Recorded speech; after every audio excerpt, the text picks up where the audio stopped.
22 rokov, dvaja zamestnanci, 4000 eur mesačne a pred týždňom som dal výpoveď. V tomto videu ti ukážem celý príbeh, prečo som to spravil, kde som začínal a čo plánujem ďalej. Ak si sedel niekedy v práci alebo škole a rozmýšľal si nad tým, či sa dá budovať niečo popri tom, bez toho, aby si bol nejaký influencer alebo predával nejaké kurzy, tak toto video je presne pre teba, pretože ja som to spravil a na tomto kanále ti ukážem všetko dopodrobna. Aj vrátane chýb, ktoré mi zobrali roky času a ktorým sa ty môžeš vyhnúť. Mal som 15 rokov, študoval som a taktiež som aj hraval hokej.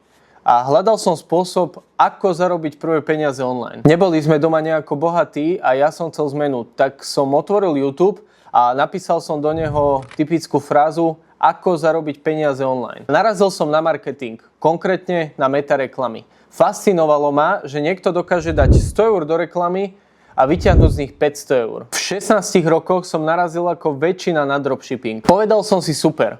Naučím sa robiť metareklamy a popri tom si vybudujem svoj vlastný biznis. Naučil som sa robiť metareklamy, ale zistil som jednu zásadnú vec, že nechcem predávať ľuďom produkt, ktorý nie je dobrý. Nedávalo mi to zmysel predávať niekomu produkt, ktorému som ani ja sám neveril.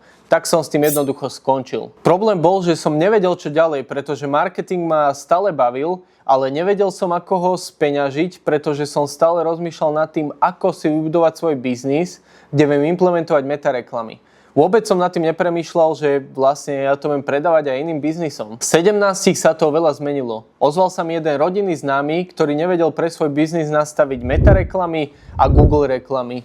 A ja som si povedal, že predsa to viem, tak prečo mu s tým nepomôžem? Reklamu sme spustili, prišli výsledky a mňa v ten moment napadlo, prečo túto službu neponúkam aj ostatným. Tu som si vybudoval svoju prvú case study, za ktorú som nedostal ani cent, ale vedel som, že to je ono. Svoje služby som naďalej ponúkal klientom a v 18 rokoch ma napadlo, prečo si nezačať svoju vlastnú agentúru. Lenže v tom momente som mal na krku školu, hokej aj biznis. A to nepomohlo ani jednému odvetviu. Jednoducho som vyhorel a dal som si od marketingu pauzu. Zlom prišiel v 19. Vtedy som začal odznova s rozdielom, že už som vedel, do čoho idem. Takže tentokrát to bolo s jasnejšou víziou a bolo to pod názvom Lunvio. Pomaly som si budoval klientelu, zbieral skúsenosti, ale robil aj chyby. A tie vám tu ukážem na kanále veľmi detailne. Keď som mal 20 rokov, tak som nastúpil do práce.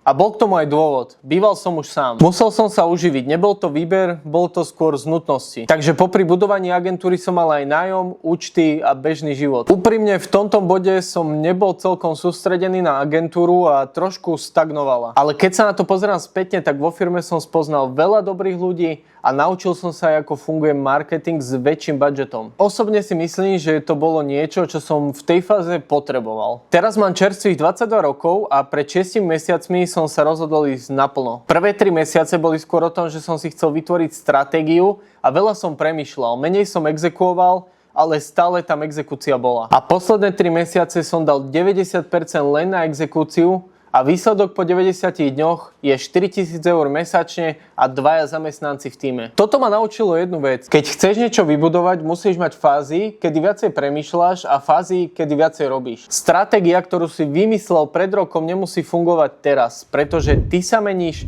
tvoje odvetvie sa mení, aj svet sa mení. Určite sa pýtate, ako to dopadlo v práci. Minulý týždeň som dal výpoveď, dohodli sme sa, že 1. októbra končím, čiže mám čas ešte odozdať veci. Ale prečo teraz? Jednoducho som cítil, že toto je ten moment, kedy musím skočiť, lebo inak by som zase hľadal výhovorky, prečo čakať. A ja čakať už nechcem. Že aktuálny cieľ je jasný. 10 000 eur mesačne z Lunvia. Ak sa pýtaš, čo Lunvio robí, venujeme sa metareklamám, správe sociálnych sietí, clippingu a strihu YouTube videí a podcastov. To je náš biznis a každý krok tejto cesty budem dokumentovať tu na YouTube. Čísla, klienti a chyby, všetko, čo môže tebe pomôcť na tvojej ceste. Ak aj ty buduješ niečo popri práci, napíš mi do komentáru, čomu sa venuješ a kde si teraz.